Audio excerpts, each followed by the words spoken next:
Mr. Bowtie's Texas High School Sports Machine is driven by Henry Finley and McCombs Ford West, a proud supporter of all area local sports. McCombs Ford West, simply the best. And by San Antonio Masonry and Steel. Let's show these boys whose house it really is. Let's go, hey. Let's go, baby time. Right now. Woo. Give me three. Woo!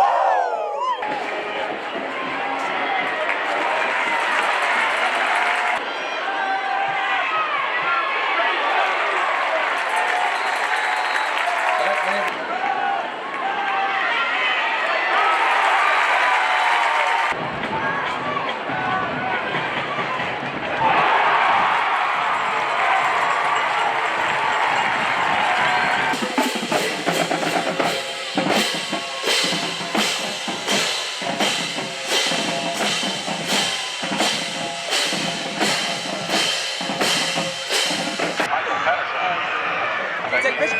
Take a picture. 10-0, baby. 10-0. Here we go.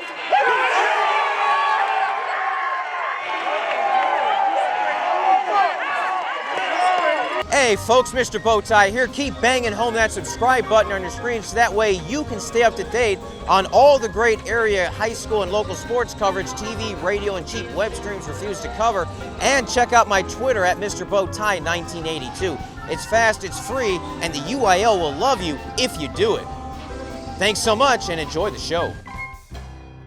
The Battle of 3009 as Cibolo Steele taking on Schertz Clemens with a lot of playoff implications on the line with this game, as well as the other game in the district, San Antonio East Central taking on San Marcos. For Steele, they've already won the district title, trying to complete a 10-0 season and try to rewrite some playoff history after past disappointments against Austin.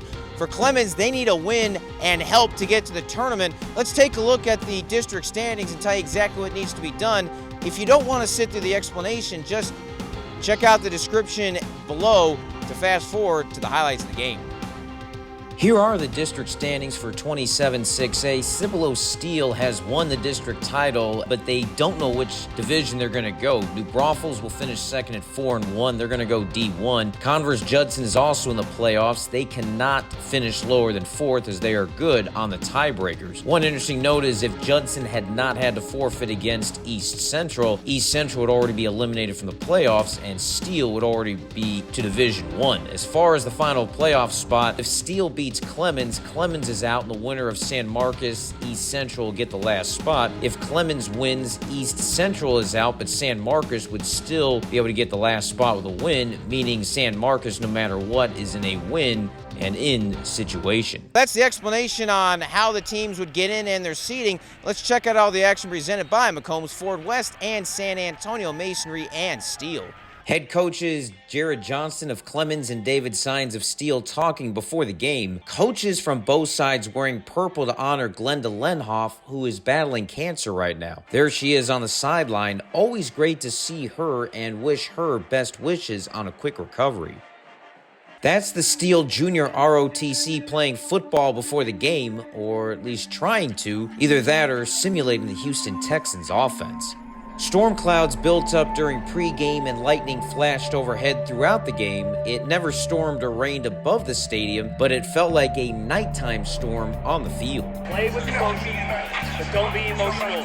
Focus on us, focus on being better. And hey, this is just one more game. This is 10-0. Let's do it. Go, man!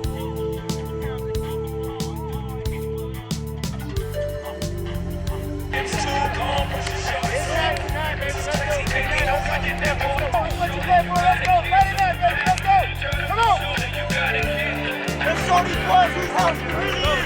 Let's go, hey. Let's go, baby time. Right now. Woo. Give me three. Woo. Let's go, baby. Let's go, baby.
we went over like all week what they were gonna do, and our coaches were like, this is gonna be there, this is gonna be there, and it was there. So we took it, and it was a touchdown.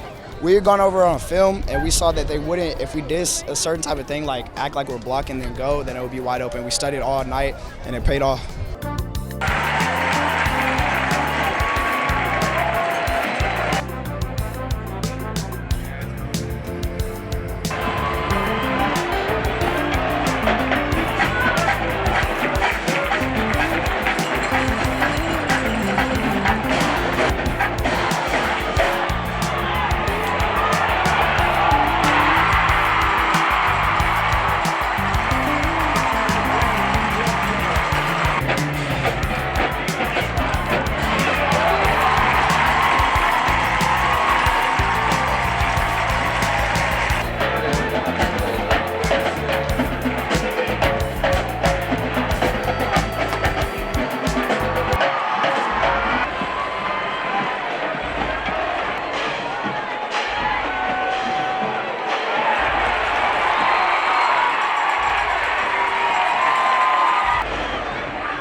I just seen it, and I read the coverage right, and I just jumped the route and caught the interception.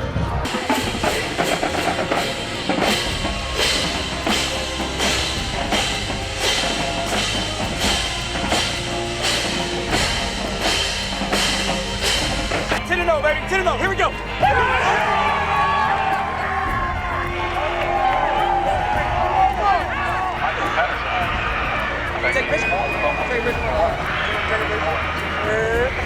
Clemens did everything they could to pull this one out, including an early goal line stand, but couldn't get any offense going. Chad Warner threw 2 touchdown passes. Dante Carter had an interception and another that was wiped out by penalty. For the second straight year, they shut out Clemens 23-0, eliminating the Buffaloes from playoff contention, and for the second straight year, finished the regular season 10-0. Practicing really hard, and listen to our leaders on our defense, guide us, and not joking around in practice.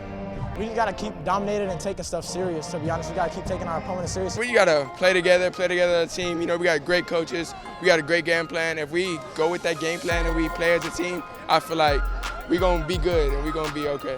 We just got to play like we've been playing, but a little bit harder. We got a game plan. We got to study. We got to take this serious, and we just got to do our thing every time. In the other game, East Central made a huge comeback to take the lead, but San Marcos ran a double reverse pass in the final 90 seconds to a wide-open receiver for the game-winning touchdown. The San Marcos Miracle, as it'll probably be known as, led the Rattlers to a 20-16 win to take the last spot. San Marcos' win means Steele will take the more difficult D1 road and face Johnson in the first round, followed by Round Rock or Lake Travis. It also took away a home playoff game from New Braunfels and gave it to Converse Judson. Remember, San Marcos was originally disqualified from the playoffs, but the UIL overturned that but banned them from the 2023 playoffs. Had it been upheld, Clemens would have gone to the playoffs instead. First round matchup, Steele hosts Johnson, New Braunfels visits Reagan, who won 28-6A, Judson hosts Churchill, and San Marcos visits San Antonio Brandeis. Reporting from Schertz, I am the playoff ready Mr. Bowtie.